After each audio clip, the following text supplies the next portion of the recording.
Vamos a empezar. Va a haber otra tirada ahora, Mario, ¿no? No, hoy vamos a ver, siempre hay que ir combinando. Hoy vamos a ver el origen de la cábala y algo más del origen. Es importante porque tenemos que tener conciencia de qué estamos hablando. Y eso es fundamental.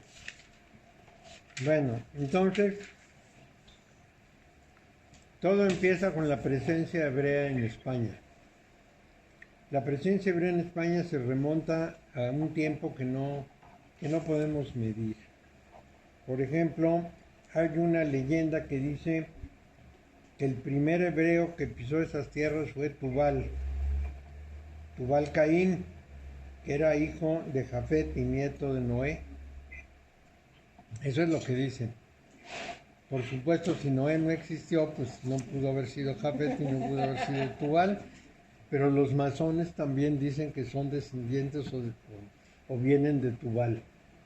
Bueno, entonces, a los 84 años después del diluvio, dice la tradición, desembarcó en tierras gallegas, en la ría de Muros, donde fundó la ciudad de Noya, que se le dio para recuerdo de Noé. Mario, disculpa. Solo para orientarme, ¿en qué estás leyendo eso? Estoy leyéndolo en un texto que tengo aquí mío. ¿Quieres que te mande el texto? Mándamelo, por favor. Sí. Bueno. Ahí cuando ya terminemos. Sí. Entonces se remonta a esa época. El más cercano, hay otro alegato de algunos eruditos que dicen que la presencia hebrea en la península viene de Tarsis, la Tarsis bíblica, a la que sería que los comerciantes y fenicios hebreos llegaron en tiempos de Salomón, cuando se estaba construyendo el templo en busca de metales preciosos para la construcción. Eso sería el 965 al 928 antes de nuestra era. Hay otra idea más histórica que dice que la llegada de los hebreos fue después de la primera diáspora judía en el año 586 antes de nuestra era, cuando se conquistó el reino de Judá, cuando Nabucodonosor llegó y conquistó el reino de Judá. Sin embargo, la primera mención de la palabra Sefarad, que es el nombre que los judíos dan a España, la primera mención está en un texto del profeta Abdías, habla de los cautivos de Israel y la cautividad de Jerusalén que está en Sefarad. De manera que ahí las cosas pueden venir de esa parte. Mario, de ahí venga la palabra sefardí, probablemente. Sí, sefaradí y sefardita y todo lo demás viene de ahí. Sí. Y bueno, entonces Flavio Josefo, que es otro personaje importante para nuestro estudio, Flavio Josefo fue un historiador romano del tiempo de Jesús, más o menos, un poquito después de Jesús. Él era judío, era un sacerdote judío, luchó cuando llegaron los romanos a reconquistar Judea, pero de alguna manera se ganó la buena voluntad de Vespasiano, que después, en ese momento era el general a cargo de esas actividades, después fue emperador romano, y como el propio Flavio Josefo le había pronosticado que sería emperador. Entonces Vespasiano lo recordó y se lo llevó a Roma, lo hizo ciudadano romano, y Flavio Josefo escribió 3 libros muy importantes. Uno se llama La guerra de los judíos, otro se llama Cuestiones judaicas, y el tercero es una autobiografía y una apología. Bueno, entonces Flavio Josefo sigue la misma línea que los de Tubal, y él decía que los tóbelos o íberos eran de los hebreos que habían llegado a Galicia desde tiempos bíblicos.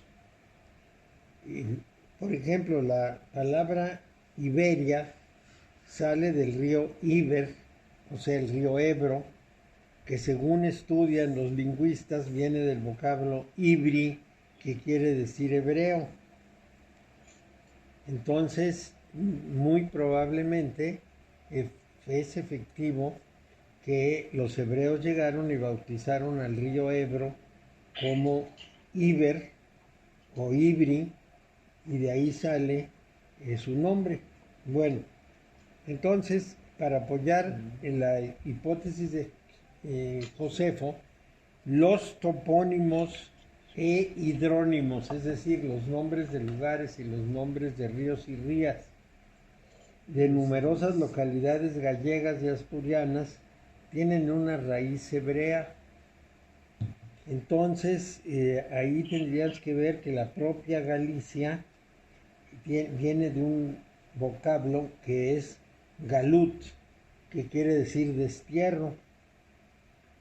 Entonces, aparentemente los israelitas se desterrarían en España, y de esta manera fueron allí para explotar las minas de oro y de hierro, se establecieron ahí, y el nombre de Asturias vendría del nombre de Astarte, la diosa que representa a Venus, es una diosa fenicia.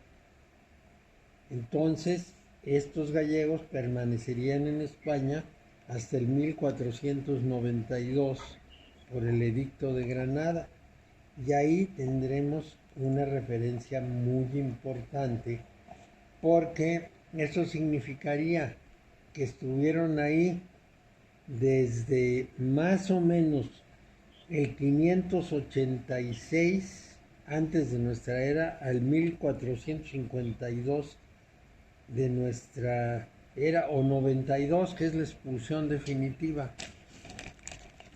Eso sí que es mucho tiempo. Bueno, ¿Qué dice el edicto de Galicia? de Granada, De Granada. que ningún judío puede permanecer siendo judío en la península ibérica, que o se convierten o se van. Pero los pobres conversos la pasaron muy mal, porque dadas sus costumbres, la Inquisición siempre sospechó que no hubieran sido conversos sinceros, y eso fue un problema muy grave. Hay una película, no sé si tú la has visto, se llama El Mercader. Sobre eso, Que habla de este fenómeno que tú estás mencionando hoy. bueno, por ahí del 589 de nuestra era, hubo un rey visigodo llamado Recaredo,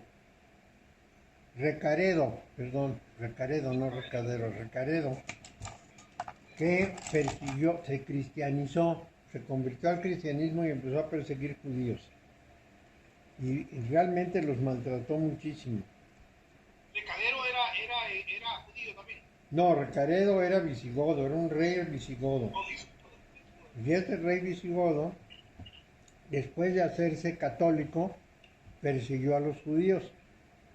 Y no fue sino hasta el 711 en que llegaron los musulmanes, cuando los judíos los recibieron con los brazos abiertos y colaboraron con ellos para custodiar ciudades como Córdoba, Sevilla, Granada, Elvira, todas las ciudades que eran propias de los invasores musulmanes, Y como la presencia en España de los musulmanes estuvo entre 7 y 8 siglos, el tema es importante porque durante esos 800 años o 750 años, los judíos gozaron de mucha protección por parte de los musulmanes. Esto es importante porque resulta que en el orden religioso místico, en las zonas de ocupación de los musulmanes, hubo un amplio intercambio de conocimientos, de exégesis, incluso de apologética entre las tres religiones.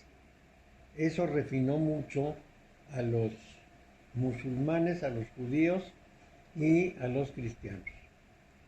Entre los musulmanes surgió ahí, nacido en España, uno de los más grandes místicos del Islam, Ibn al-Arabi, que fue muy importante, más o menos del año 900, y es uno de los 3 o 4 pilares místicos del Islam. Tiene textos extraordinarios. Bueno, ese es Arabí. Entonces, ayudaron mucho a los musulmanes y los judíos tenían muchas funciones importantes que les habían sido negadas antes en Europa. Cuando los judíos llegaron a Europa, los hicieron vender ropa vieja como única actividad u otras vejestorios porque consideraban que no tenían por qué participar en labores productivas. Los judíos que vivían aislados por la población, sí, los aislaban a fuerza, por su parte, pues se hicieron tremendamente ahorrativos y fueron acumulando recursos. Y un buen día, cuando ya tenían mucho dinero, empezaron a prestarle a los reyes y a tener una influencia enorme. Y por eso los expulsaron. ¿Me los presta? Por su gran influencia.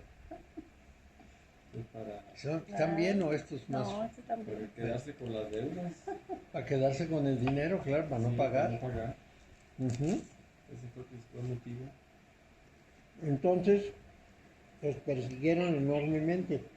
En España, en cambio, los protegió el grupo musulmán y eran muchas cosas, eran médicos, eran funcionarios públicos, recaudaban tributos para el rey, tenían muchas funciones esos judíos. Eran personas reconocidas. Entonces, gozaron de esos privilegios hasta la expulsión de los musulmanes, que se hizo ya muy tardíamente. Bueno, Pues sí, la reina Isabel la Católica y Fernando de Aragón. y Fernando de Aragón. Es la... ¿cómo se llama? Lo que dice Mario de la que era el edicto de Granada, Hasta afuera. de no profesar el judaísmo. Pero estaba, que vivían todos muy felices ahí en la... Sí, ¿Cómo se llama? En la Alhambra y todo. Alhambra. En Granada, precisamente. Sí. En, todo. En Sevilla, Granada, todo. pensemos que un grupo humano tiene 700 años en un lugar y lo corres. Es un absurdo. Toda la Para los coreanos. cultura, historia, medicina, que eran los grandes médicos de Sí. aquella época. Sí, entre ellos Averroes, y se llevaron toda esa tradición a los lugares donde fueron a parar, en parte Egipto, en parte la península de los Balcanes y en parte el norte de Jalisco. Decían físicos a los médicos en la región. Los físicos. El norte de Jalisco recibió a muchos judíos. Hola. El norte de Jalisco. Hola. El norte de Jalisco, México. Esa es una pregunta que te iba a preguntar, Mario. Es ¿cómo influenciaron todo este montón de judíos que por supuesto vinieron con los españoles? ¿Y cómo influenciaron aquí en América? Pues mira, todavía hoy, en las costumbres de algunos de los grupos del norte de Jalisco, puedes observar ciertas celebraciones judías. que ya están completamente disimuladas o se hacen calladitas, pero se hacen. Pero con respecto a la información de la cábala, si hay cabalistas, buenos cabalistas en México. Sí, sí hay, sí los hay. Bueno, entonces, la expulsión de los judíos en España fue quizá la última de las expulsiones. En Inglaterra los habían corrido en el 1290, en Francia en el 1394 y en España terminaron de correrlos en el 1492, porque la corrida fue en el 42 y ya 50 años después habían limpiado todo. Así es que fue muy duro y para ellos terrible. Hombres, mujeres, niños, además tuvieron que abandonar sus casas y sus bienes. Solo se les permitió llevar letras de cambio, nada de moneda acuñada, y tuvieron que irse con eso. Fue muy propio de aquellas épocas. Pero ese sefarad tiene una temurá. No sé si conocen lo que es la temurá. Hay 3 métodos de judíos de estudio, de especulación, que se llaman Gemurá, Temurá y Notaricón. Gemará, gematría, más bien gematría, Temurá y Notaricón. ¿Qué son esos procedimientos? Bueno, el Notaricón consiste en que todas las palabras que suman lo mismo, porque cada letra hebrea tiene un número, tienen que tener alguna relación entre sí. Esta es una cuestión muy, ¿cómo la podríamos llamar? De muy difícil aplicación antes de las computadoras. Ahora que ya hay computadoras, es muy fácil tomar todo un diccionario, calcular su número y decidir cuáles se juntan. Eso con las palabras, pero con las frases es mucho más difícil. Por ejemplo, si juntas todos los números de las letras de una frase, lo que dice eso tiene que tener una equivalencia con cualquier otra frase que tenga el mismo número como suma. Les voy a dar uno muy chiquito.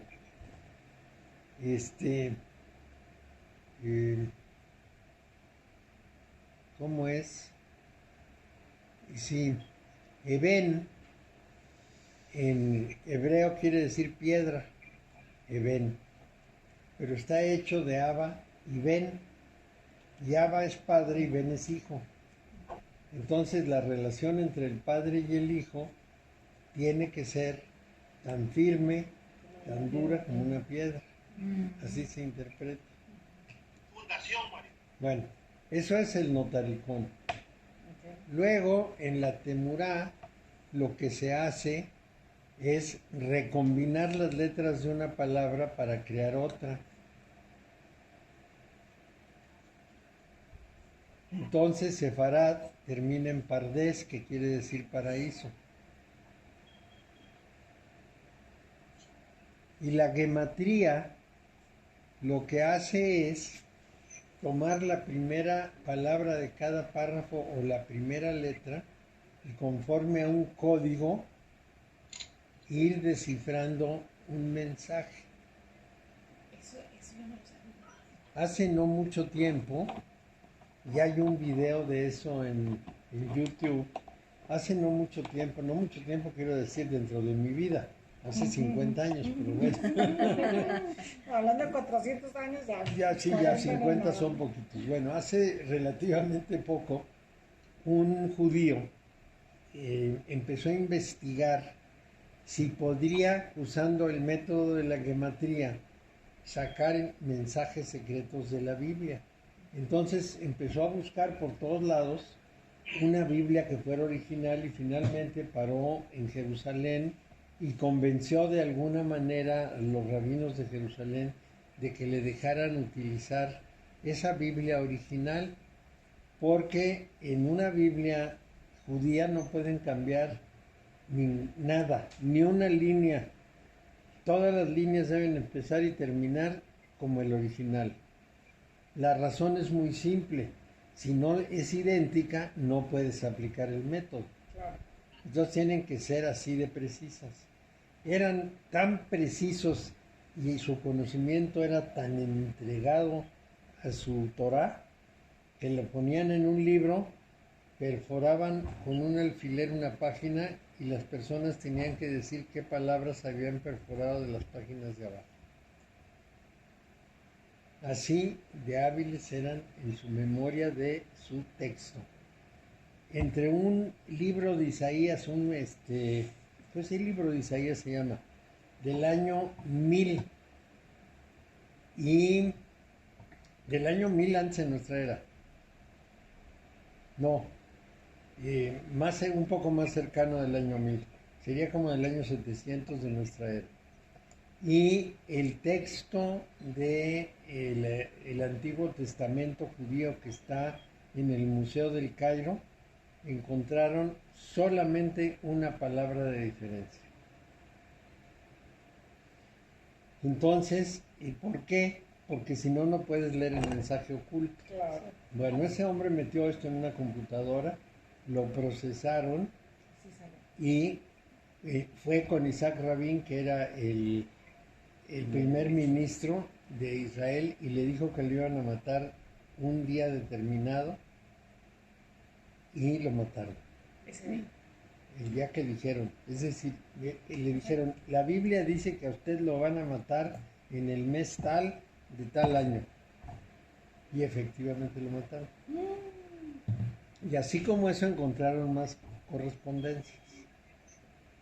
Pero es rarísimo porque tienes que tener el código. Por ejemplo, toma la primera palabra de los párrafos 1, 2, 3, sáltate 2 y luego del 5, 6, 7 y luego sáltate 5 y luego sáltate 1 y luego hazle quién sabe qué. Sí, pues eso es muy difícil. Pero este hombre pues con la computadora la puso a trabajar y logró descifrar muchas cosas que estaban ocultas en la Biblia. Como el físico matemático, ese que hicieron de la película, ¿verdad? Nash. Él no fue ese, sino No, pero hacía descifrar. así él descifraba. Descubría códigos Sí. de los periódicos. Era genial, sí. Mario, y este otro señor que tú mencionas, que va sumando las fechas de los patriarcas y descodifica algo como José Álvarez, un físico argentino. Él lo que hizo fue tomar los datos de cuánto vivió cada patriarca y cuándo tuvo su primer hijo, que es lo único que nos dice la Biblia. Él sospechó porque dijo, ¿qué sentido tiene que nos den una larga lista de patriarcas en que solamente nos dicen cuántos años vivió y a qué edad tuvo su primer hijo? Esa no es ninguna información razonable. Entonces debe tener una codificación. Así es que tomó las fechas de muerte de los patriarcas, no la fecha de muerte, sino el número de años que vivieron, por un lado. Y luego tomó la edad a la que tuvieron al primer hijo. Y con ambas, usando los números pitagóricos se ponen en una pirámide. Bueno, entonces utilizando esos procedimientos de los números pitagóricos, encontró las constantes atómicas, que son 10. Sí, muy exactas, más exactas que al principio en Occidente. Nada más que es un texto de hace 3000 años. Entonces, venían incluidas las constantes atómicas ahí. Lo cual nos dice que tenían un conocimiento impresionante. No sabemos de dónde lo sacaron, no tenemos ni idea, pero las encontró. Bueno, entonces el libro se llama La Biblia cuántica. José Álvarez se llama el personaje.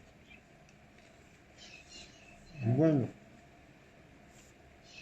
se quedaron algunos judíos, los conversos, como les decía, siempre sospechosos para la Inquisición. Sin embargo, algunos hijos de conversos fueron personajes muy destacados. Entre ellos están Santa Teresa de Jesús, San Juan de la Cruz, Luis de Góngora, Baltasar Gracián, Fray Luis de León, Miguel de Cervantes, Antonio de Nebrija, Luis Vives, son muchos. Todos ellos judíos, Mario. Todos ellos judíos, hijos de conversos.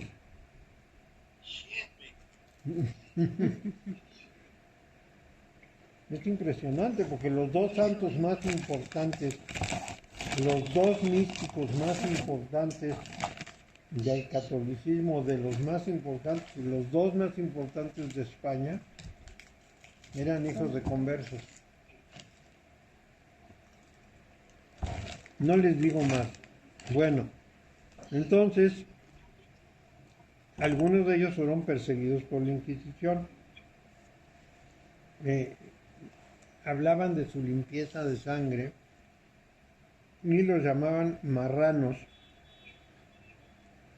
que eran los que no podían demostrar su limpieza de sangre y no pudieron desempeñar cargos públicos en España hasta 1865. Les prohibieron tener cargos públicos. Bueno, entonces la cábala tuvo un florecimiento en Sefarat y en verdad fue en ese país en donde tuvo su mayor gloria o difusión en los siglos finales del XII y principios del siglo XIII. Estamos hablando de los años 1100 y 1200.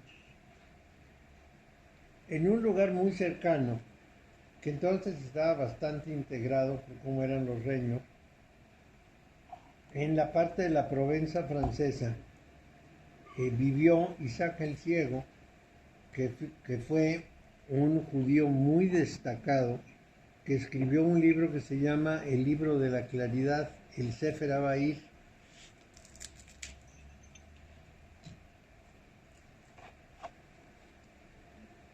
El Sefer Abair tiene una base gnóstica, o una influencia gnóstica y una influencia neoplatónica. Y por primera vez aparece escrito el concepto de Ein Sof.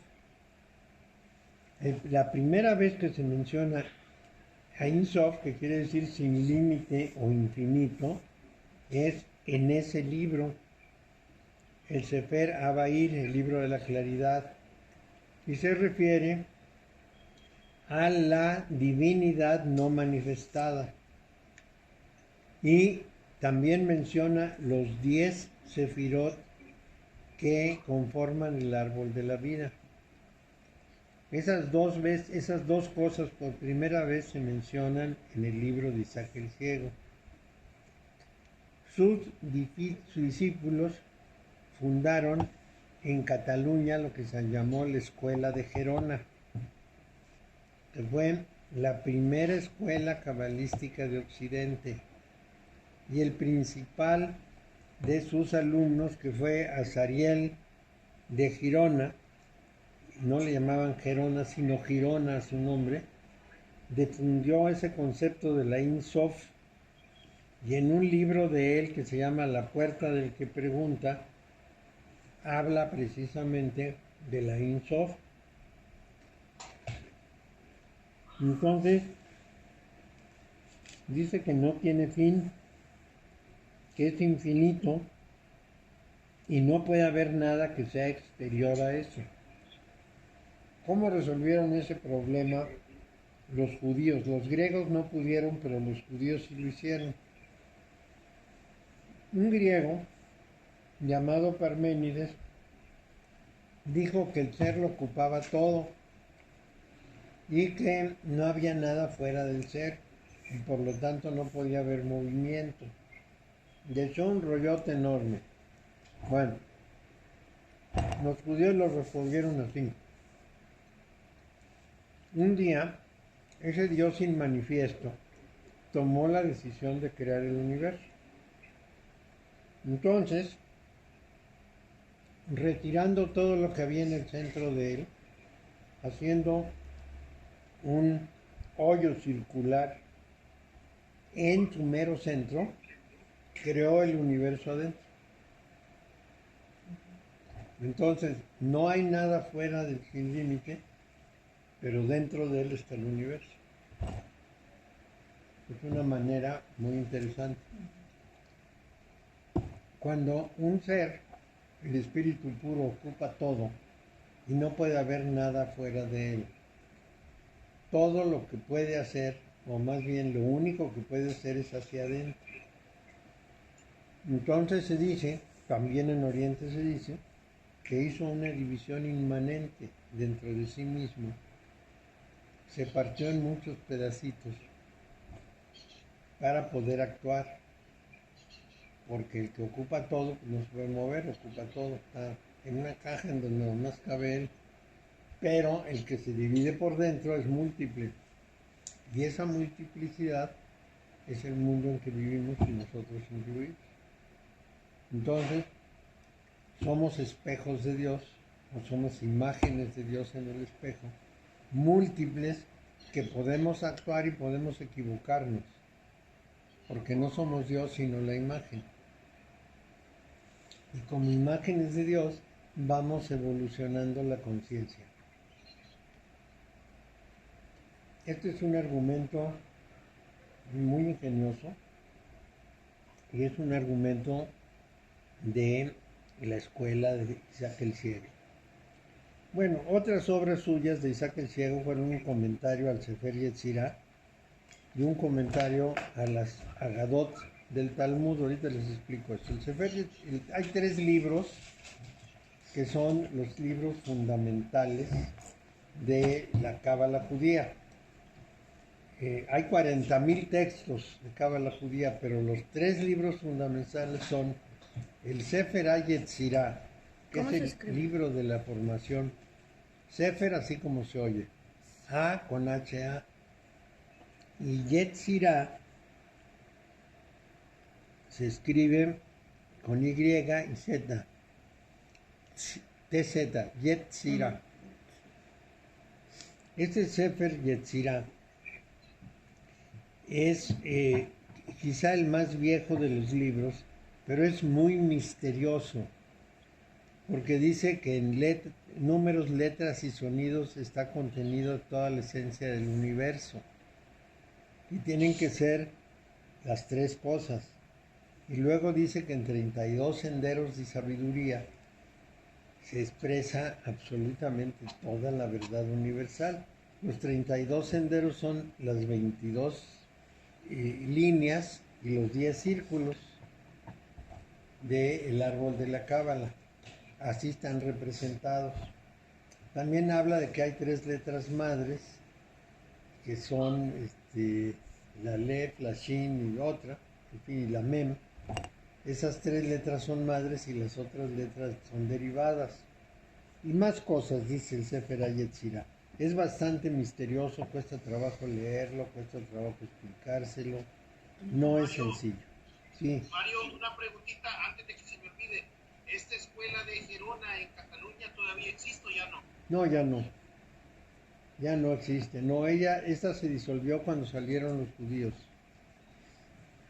Y entonces hicieron la escuela de Sefed en el norte de Palestina. Safed o Sefed, que fue muy, muy importante. Bueno, entonces, el Sefer Yetzirah es uno de los 3 libros, el de la claridad es otro, y el Sefer HaZohar, del que hablaremos más adelante, es el tercero. El más importante es el Zohar, que es un libro que se supone que tiene todas las claves. Más adelantito hablaremos de él. El Talmud, la Mishnah y la Midrash. ¿Qué quiere decir Sefer Azohar? Quiere decir libro del esplendor. Sefer es libro, A es del, es la partícula que liga, el dativo. Y Zohar, esplendor, Bahir, claridad, y Yetzirah, formación. Y hay un libro de Zohar también, ¿verdad? Zohar. Zohar, no hay 22, porque es uno por cada letra. Oh, Es una obra muy grande. Y además está escrita en de todo. Medio en arameo, medio en hebreo, medio en la lengua de los judíos de España que se llama... ¿Cómo se llama? Bueno, después les digo. ¿es Aladino? No, es un nombre así como ladino. El Ladino. Ladino. Y el Ladino es el que hablaban en los Altos de Jalisco, Sí, que es el que decía Nancina. esos, El español que dice que... las lenguas ladinas. Sí, sí, Dicen, sí. ay, hablan como rancheros. En realidad era el Ladino. Es el ladino. El Ladino. No, el Ladino. Sí, es el que esa mezcla de los que hacían los judíos entre su lengua, el arameo y el español, era muy complicado. José Álvarez, el físico de las... se va a ventilar. Mario, Nada más hay que acercar aquí. Sí, ¿el qué? ¿cómo se llama la lengua? Espérame, me quiero acordar. El arameo. No, el que hablan los Yiddish. El Yiddish, ese no tiene nada que ver aquí.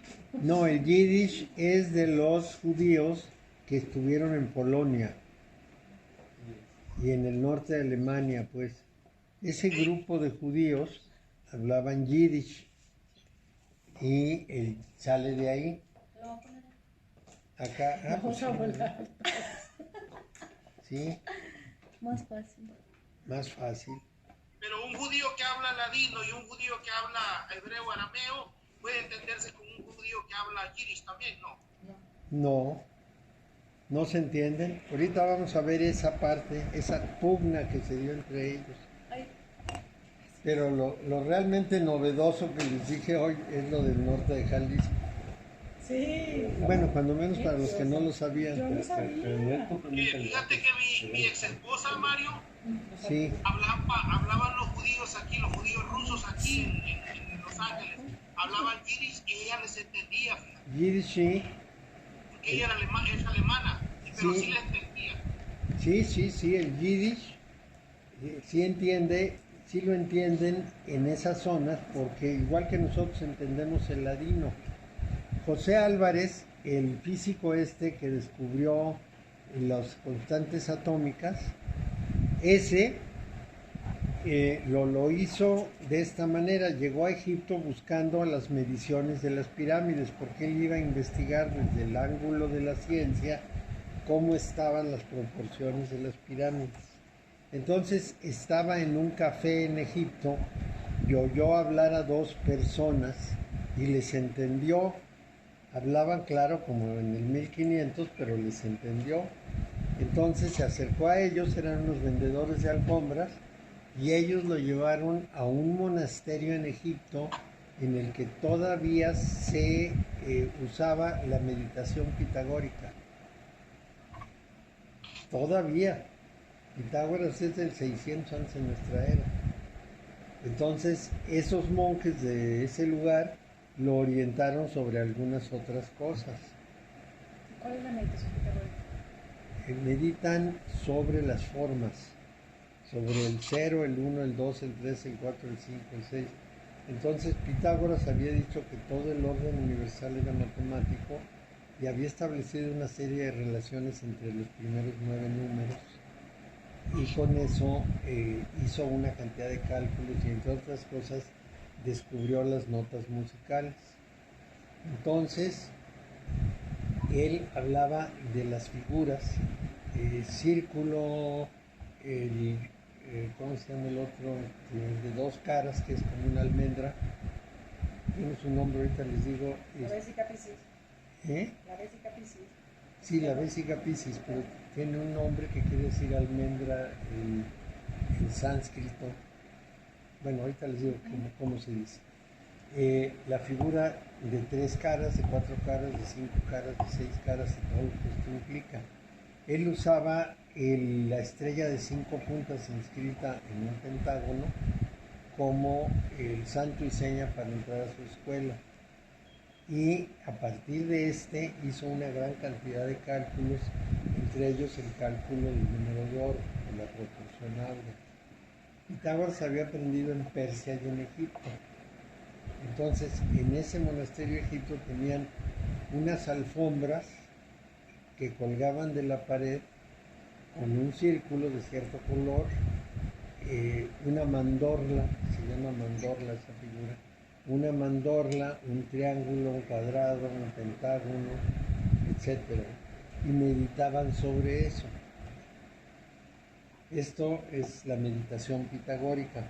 Entonces, vamos a decir que todavía tenemos en el mundo tradiciones muy antiguas y con unos contenidos que no conocemos. Es decir, lo que describe Álvarez nos dice cómo lo hacían, pero no cuál era el contenido de la meditación, ni a qué llegaban, en eso no se lo contaron.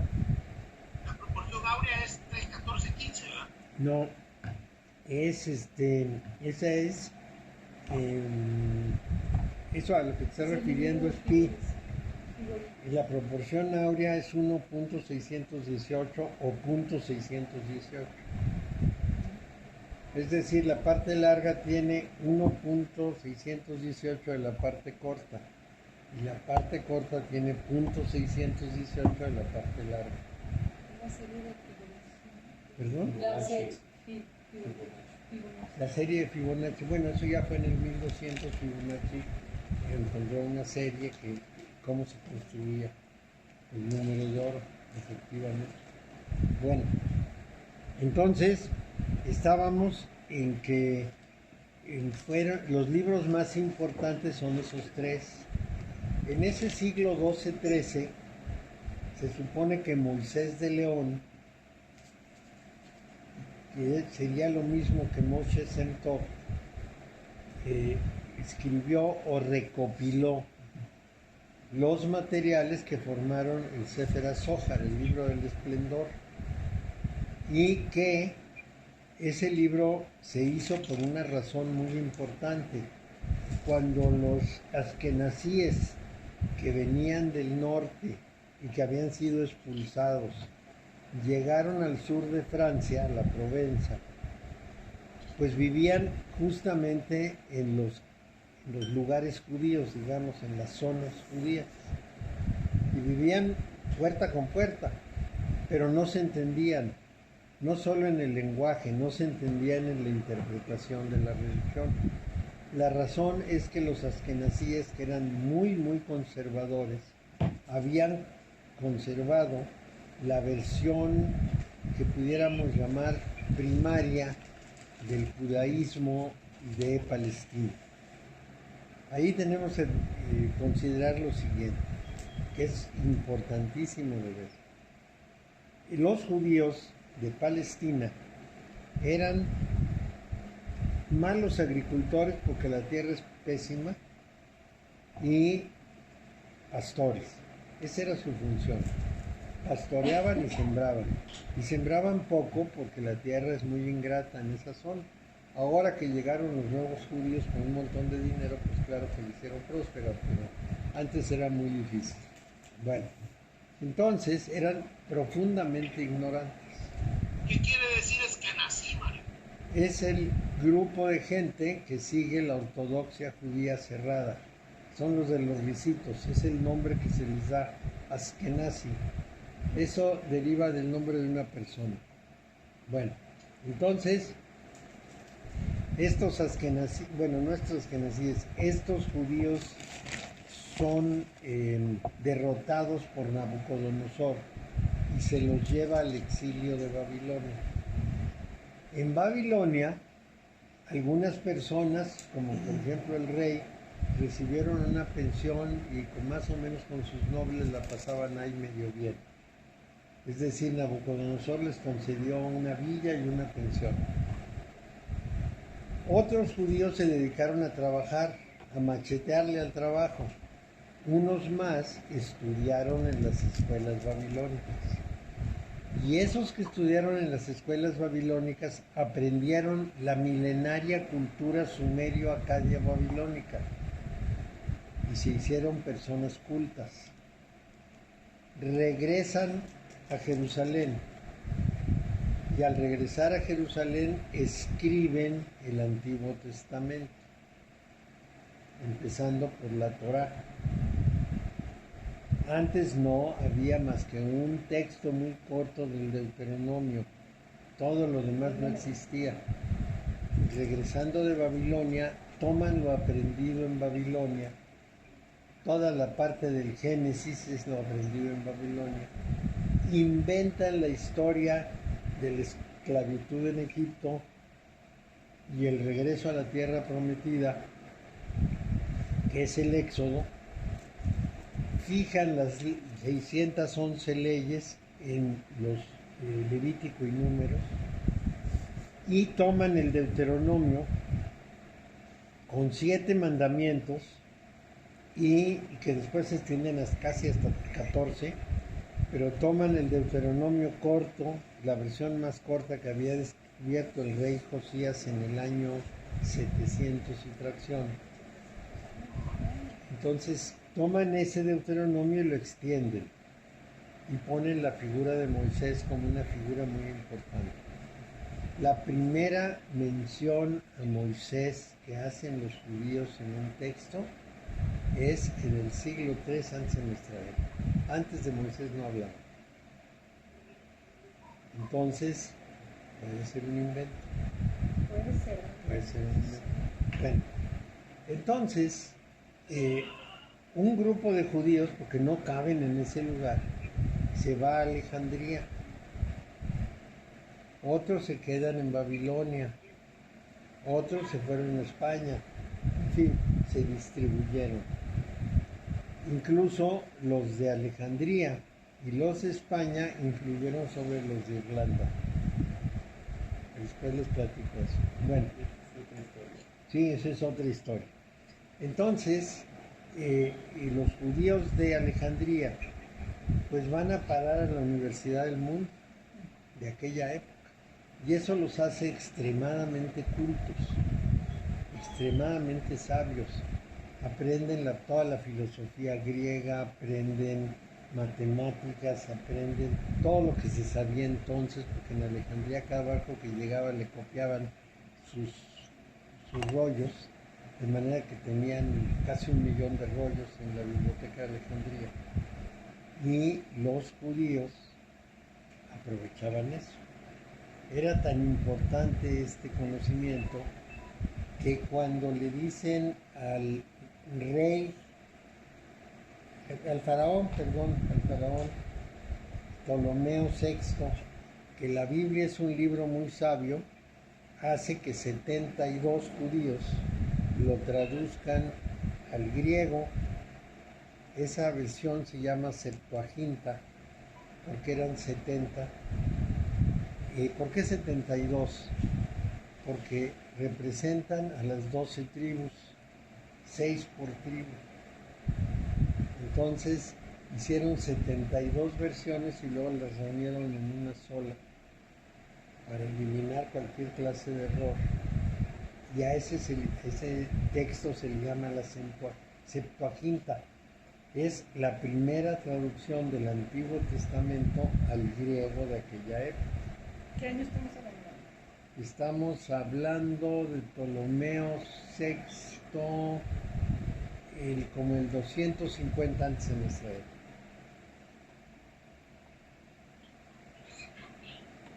Hace mucho tiempo. Sí, todavía no nacíamos.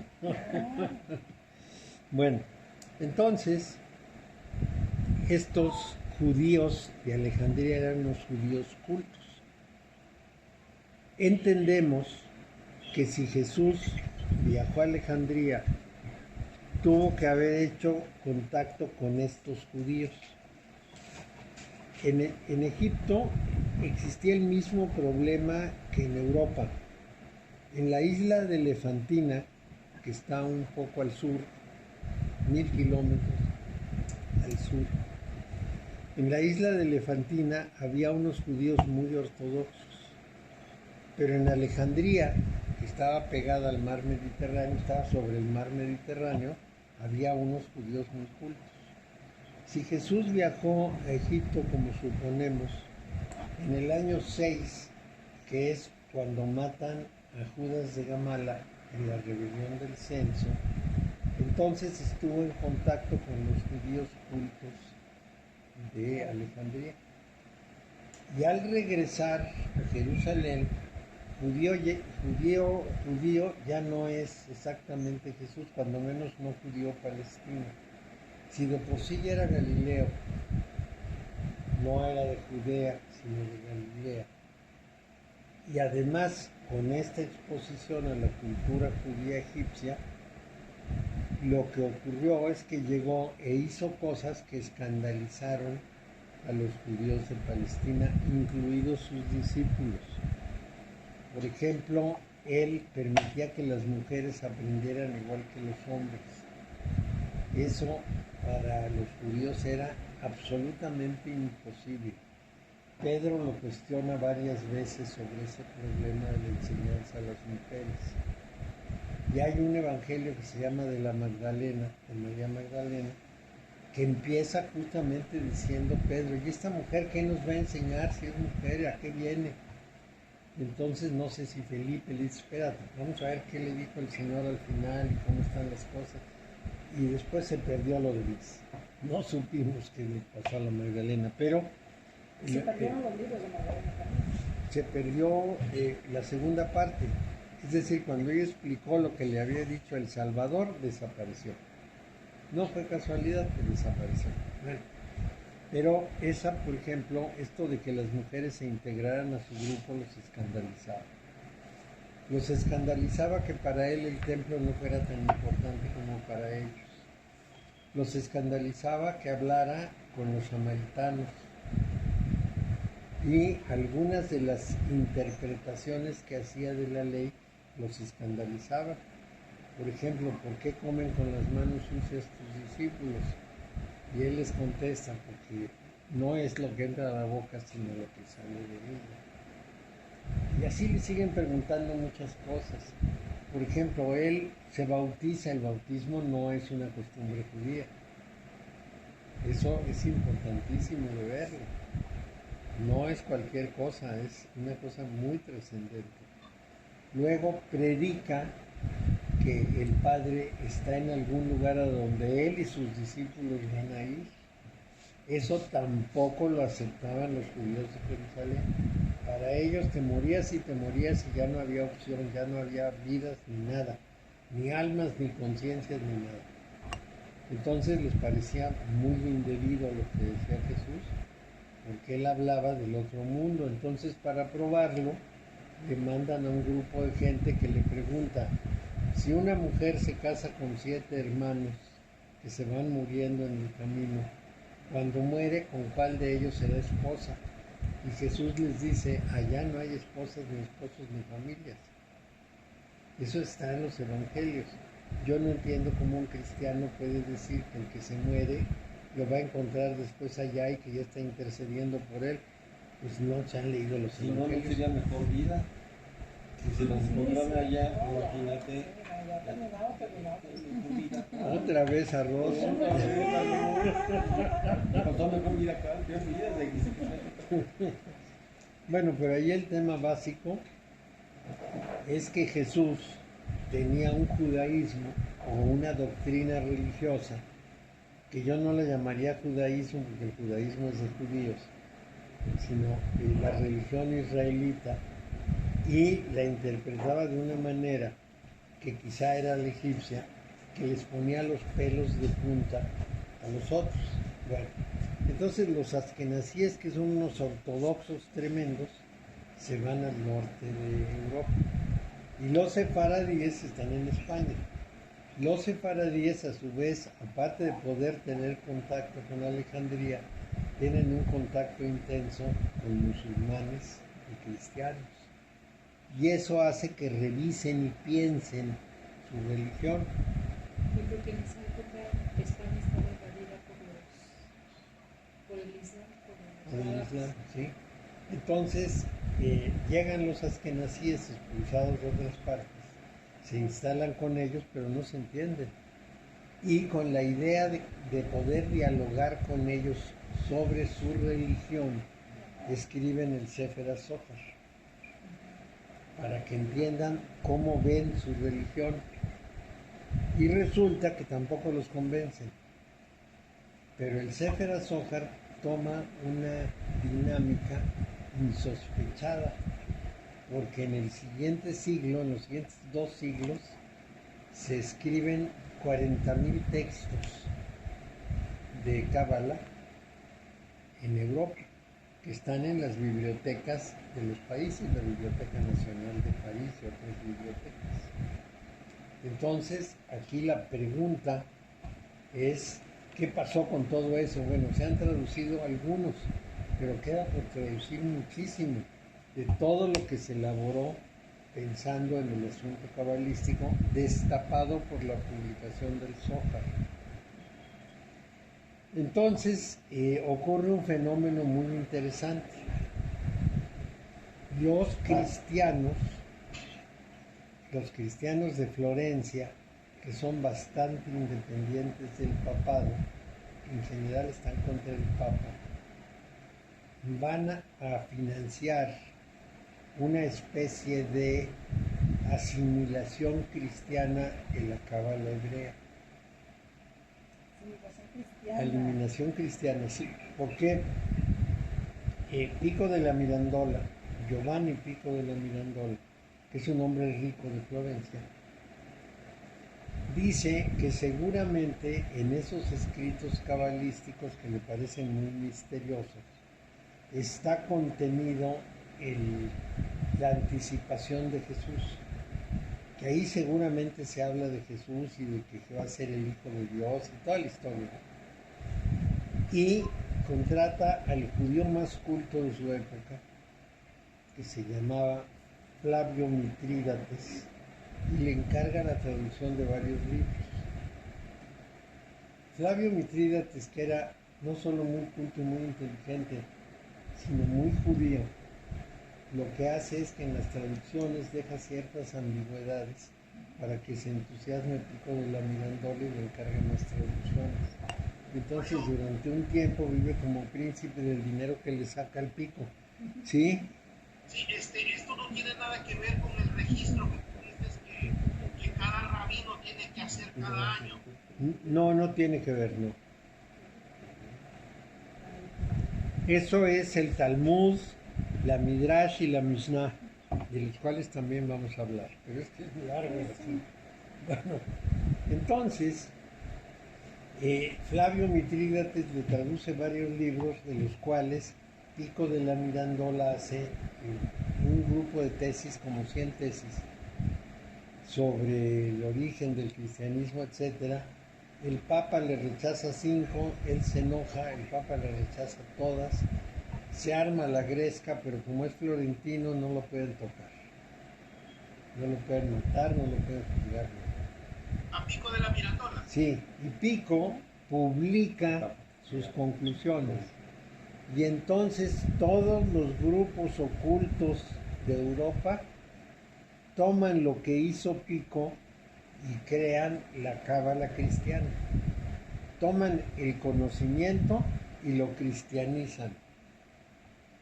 Eso es lo que nosotros estudiamos, la cábala cristiana.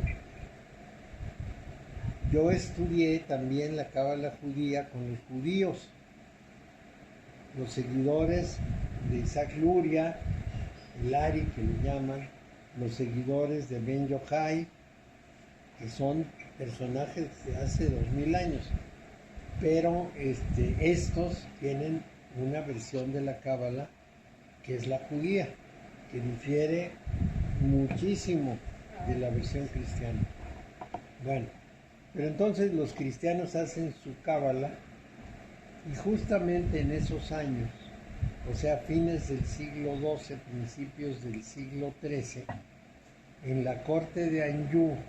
Anjou es una zona de la Bretaña francesa que está pegada a España, por el lado de los vascos, por la Vasconia. Son también vascos en realidad.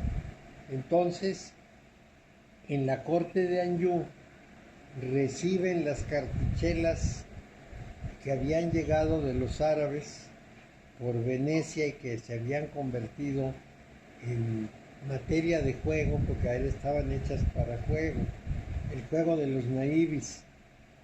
Toman esas cartuchelas, las cambian con respecto a sus conocimientos herméticos, esotéricos, y las lanzan al mundo como el tarot de Marsella, el previo al de Marsella, que es el que tenemos por ahí. Entonces, coincide precisamente con el lanzamiento del Sefer HaZohar, de manera que se juntan las dos cosas. Si el tarot, si las figuras del tarot tienen 22 cartas, es porque se conforman a los 22 senderos del árbol de la Cábala y a las 22 letras del hebreo. En el Zohar, que tiene 22 tomos, cada tomo está dedicado a una letra y los judíos la acomodan en los senderos de cada letra. La Aleph aquí, la Beta allá, la Gimel por acá. Pero los cristianos sustituyen los símbolos judíos por signos zodiacales y planetas. Y hacen su propia interpretación cabalística. Entonces ahí tenemos una verdadera confusión.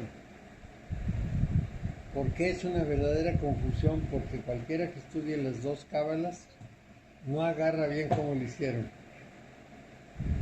La cábala judía es muy interesante, pero no se parece a la cábala cristiana. O al revés, ¿no? Porque la primera y la fundamental es la judía, pero la cristiana es una reinterpretación. Oye, la cristiana es como usada. Sí, claro, es un camino iniciático, porque estos grupos secretos eran grupos de iniciaciones, de conocimientos ocultos que la iglesia perseguía, sí. Te he ido tratando de organizar toda la secuencia de lo que has hablado. Eliphas Levi, ¿dónde entra en este juego? No, Eliphas Levi es de 1830. Es decir, el talot sale en el 1100, circula 700 años por el mundo. En general, al principio lo tienen los grupos secretos esotéricos, después se difunde entre los gitanos, se pierde prácticamente, y Eliphas Levi un día, en manos de una gitana, ve las cartas y dice: estas cartas no son de juego, aquí se oculta un conocimiento. Y entonces se compra un mazo de una gitana y empieza a tratar de descifrarlo. Él lo numera, lo ordena, oculta las numeraciones, lo interpreta, pero eso es en el 1830, es muy posterior. Muy posterior a... Muy posterior, 500 años después de Pico de la Mirandola. Entonces, el punto clave es que la cábala hebrea sigue moviéndose con los grandes maestros del judaísmo. Es decir, no para. Cuando los corren de aquí y de allá, se acaban yendo a Safed, en el norte de Palestina, y hacen una escuela cabalística en Safed. Mientras que los grupos esotéricos, entre los que están los grupos masones, adoptan la cábala cristiana y la van trabajando y depurando. Entonces, así podemos ubicar lo que estamos viendo. Me falta mucho describirles. En realidad tengo Tengo 5 páginas y vamos en página y media. No es que las páginas no dicen todo lo que les estoy contando. Claro. ¿No? Para mí nomás son una guía para no extraviarme, pero voy poniendo todo lo que falta. Entonces va a aparecer otro discípulo de Isaac el Ciego, más bien de Asriel de Girona, que fue discípulo de Isaac el Ciego, que fue Mosé ben Namán, al que se le llamó Namánides. Ese lo conocen como el Rambán, porque le ponen un nombre o un apodo a cada gran maestro. Por ejemplo, Luria es el Ari, este es el Rambán. Bueno, pues este Rambán, que era el rabino mayor de Cataluña y la mayor autoridad sobre el Talmud de su generación, hizo un comentario al Sefer Yetzirah, en el cual habla del retorno al origen. Entonces va hablando precisamente de lo que significa ese conocimiento de la Cábala. Namánides es un personaje muy reconocido. El grupo de judíos con los que estudié la Cábala judía son judíos que siguen tanto a Ben Yochai como a Isaac Luria, o sea, de la más rancia tradición judía. Y bueno, con ellos aprendí la otra cara de la Cábala, que no tienen mucho que ver con esto. ¿Qué les puedo decir? Bueno, no voy a meter ruido platicándoles de esas cosas. No, sí, le quedó. Namánides tuvo que abandonar España tras una que se llamó Disputa de Barcelona. Resulta que Namánides se enfrenta a los dominicos para interpretar una parte de la Biblia sobre el Mesías futuro. Y Namánides les demuestra que en la Biblia dice expresamente que el Mesías es un ser humano, no un Dios. Una persona de carne y hueso, no una divinidad. Entonces, después de ganarles la discusión a los dominicos, lo expulsan y murió en el año 1267 en Palestina. Pero como ven, esa disputa de Barcelona enloqueció a los dominicos. No debió hacerlo, pero lo hizo. Luego en España aparecieron 3 o 4 grandes cabalistas. Uno fue Abraham Abulafia, otro fue Cordovero. Cordovero es muy importante. Yosef Chiquitilla.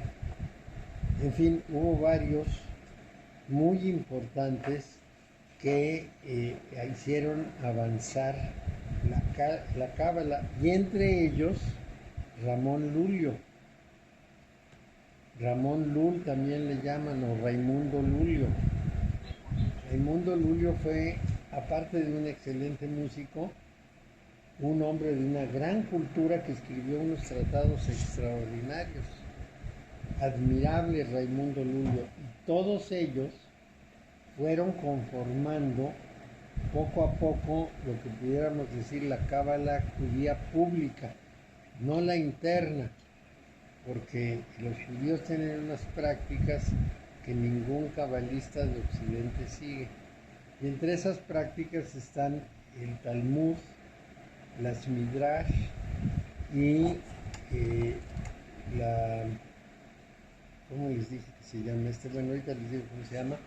Y otra de las formas que tienen de avanzar la Midrash, que son las otras formas que tienen de avanzar en el análisis de las escrituras. A diferencia del catolicismo, que no aceptó la exégesis, o sea, el análisis crítico de los textos, sino hasta el año 40 más o menos, es decir, quien tuvo que aceptarlo fue Pío XII a regañadientes, y luego ya se abrió con Juan XXIII.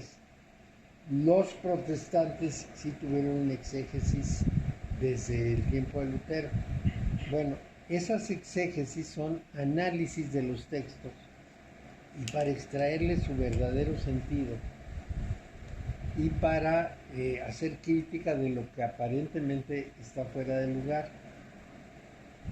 Esta exégesis, que se llama así en el cristianismo, para ellos está en una condición distinta porque tienen unos textos en los que expresan sus interpretaciones.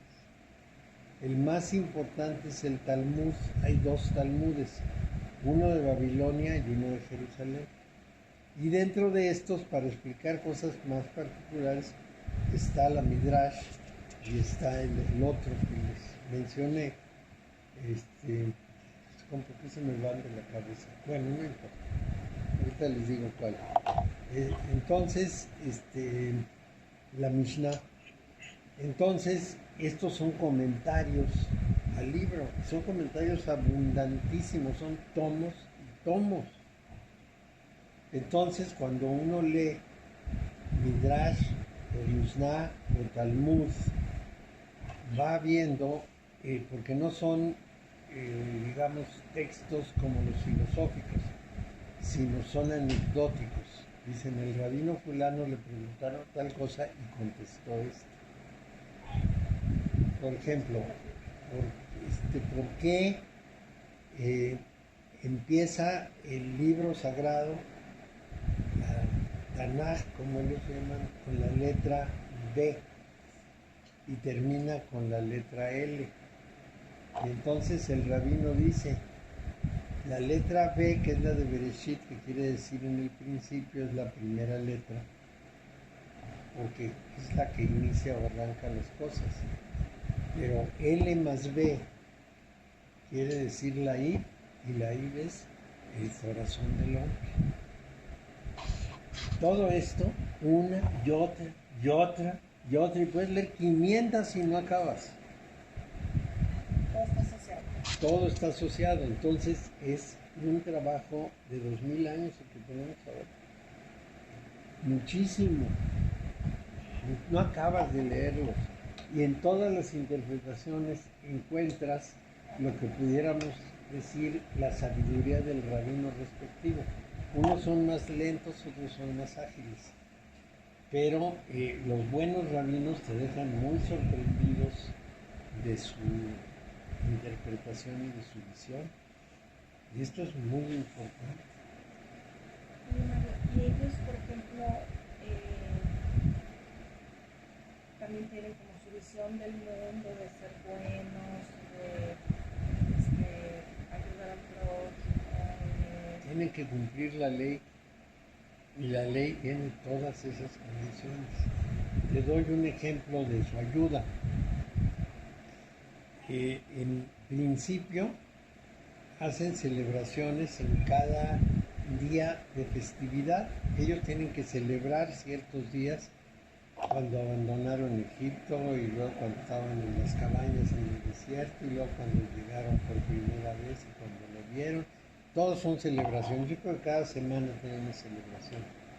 Pero dicen, si conoces a un judío que no tenga un grupo para celebrar cualquiera de estos acontecimientos, invítalo a tu casa, porque no debe celebrarse solo, se celebra en grupo todo.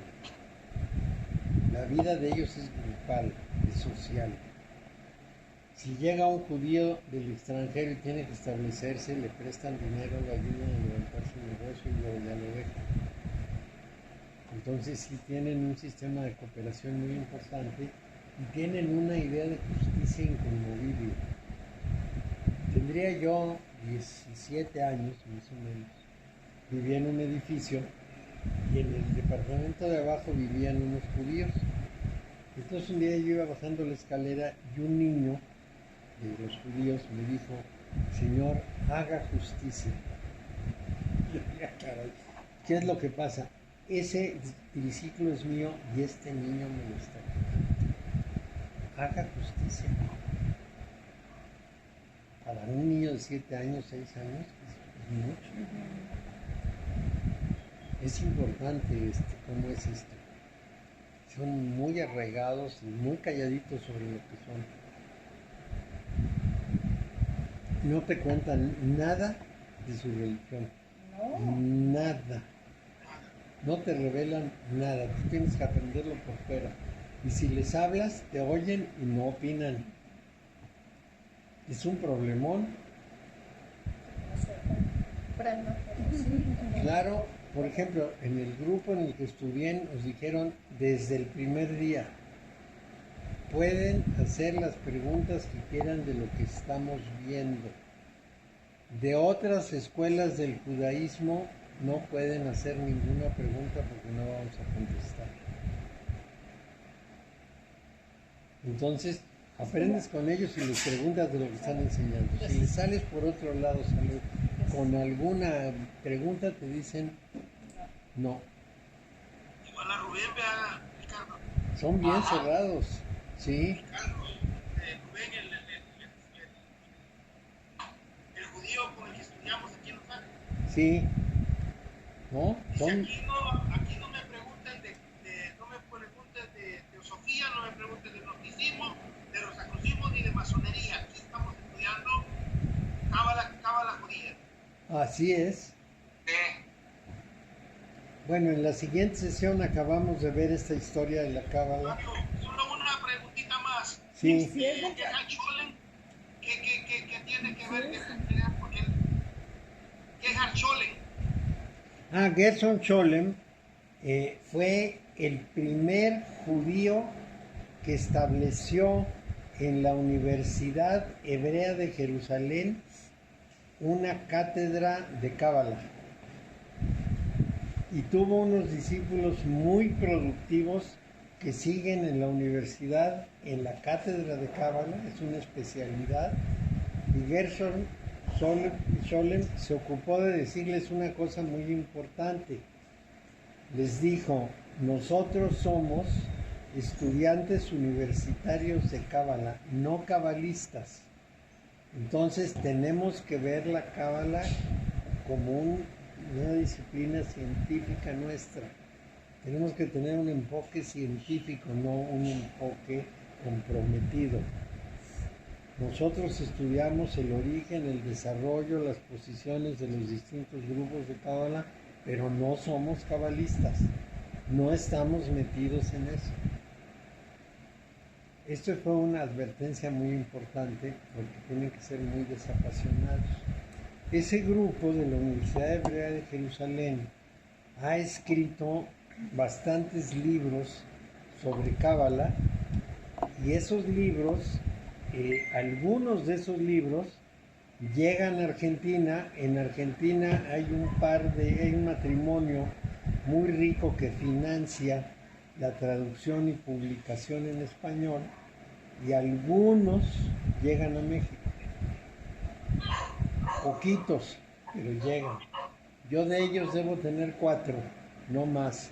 Un libro de Moshe Idel sobre cábala hebrea y cábala cristiana, que es una conferencia que dio en Argentina. Tengo otros libros en que Moshe Idel participó, uno de ellos sobre las relaciones entre judíos, musulmanes y cristianos. Y así, sobre varios temas, yo debo tener de ellos 4 libros, no más, ni he conseguido más ni los encuentro en ninguna parte. Pero con eso me satisfago, pues son libros profundos. Bueno. Bueno, Mario, entonces nos vemos a las 7, Mario. Nos vemos dentro de una hora. Bueno, Mario, Nos muchas vemos. gracias. Hasta luego. Hasta luego. Oye, Mario, ¿qué tanto está medio satanizada el tema de la cábala? Yo oigo, La Bueno, pura palabra se oye. y todo el mundo se asusta. Se hace la cruz. Sí. los sacerdotes se han encargado de decir que eso es cosa del demonio. Ya, Entonces, bueno, pues así se ve. ok. No hay manera de que, digamos, nos libremos de todo eso que dicen en misa, porque la gente va cada 8 días. Entonces, bueno, pues no se puede hacer mayor.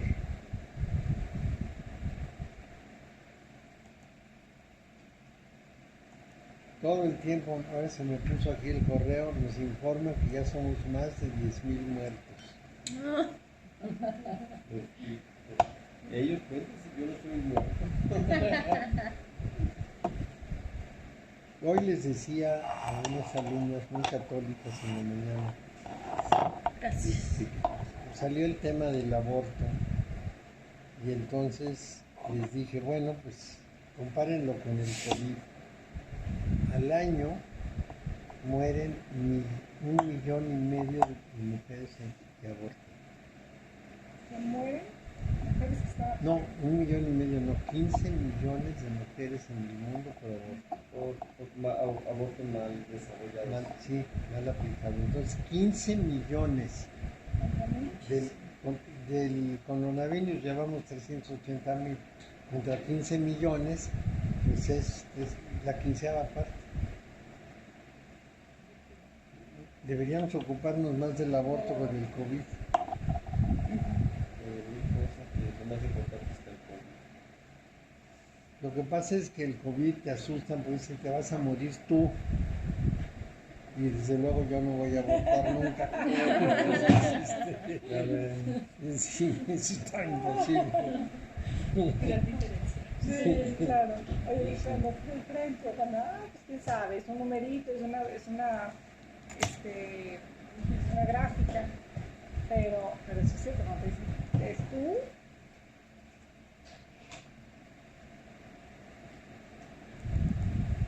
Entonces consideremos que bueno, pues Calculemos. sí.